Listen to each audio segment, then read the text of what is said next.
Okay, so now we're going to cover roundhouse kick. And there's a lot of very interesting schools of thought on roundhouse kick. One of the things, let's just talk about what you should not do with roundhouse kick. And that is do something I call the ballerina toe, where you're hitting with your instep on top of the target. If you're a serious martial artist, you should not hit with the top of your instep, because if you check it on somebody's shin, you're going to break the top of your foot. Okay? And where's the proof of that? Just give yourself a little bit of pressure on the top of your foot. And then think about what's going to happen if you get shin checked, right? Your knee on the top of your foot. It's going to hurt, right? You're going to break your foot. So, what we're going to do is I'm going to teach you how to either hit with the sweet spot of the shin, go like there, or the ball of the foot. Japanese call it koshi. Okay? So,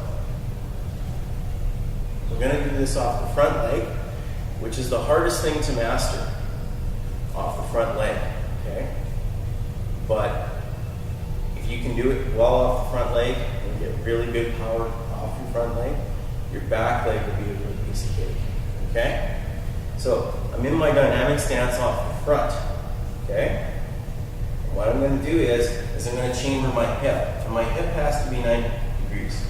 Coming forward, much like side kick, except this hand is coming across and down.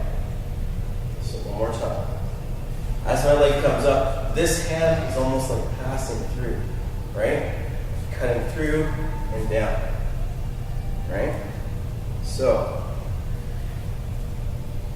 the reason being is that this is a guard, this is also a counterbalance for you, okay?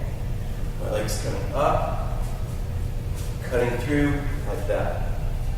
Very important that you get your hip 90, like this, rather than coming up at the 45 degree, like this, okay?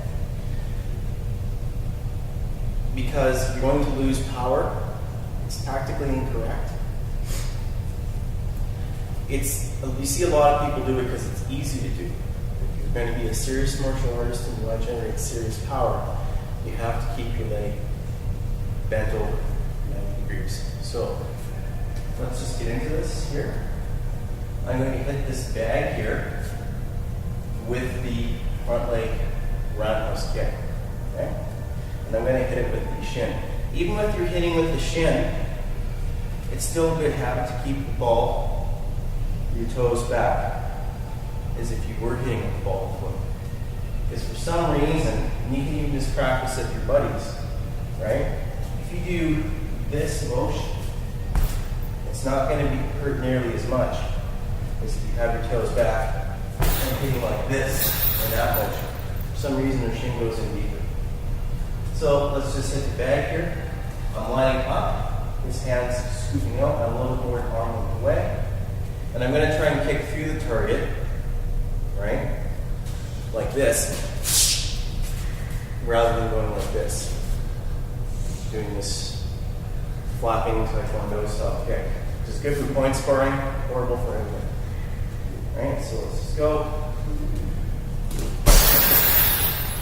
Deep impact in the bag. Impact in the bag.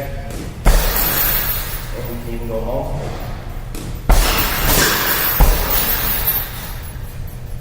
And that covers the roundhouse kick.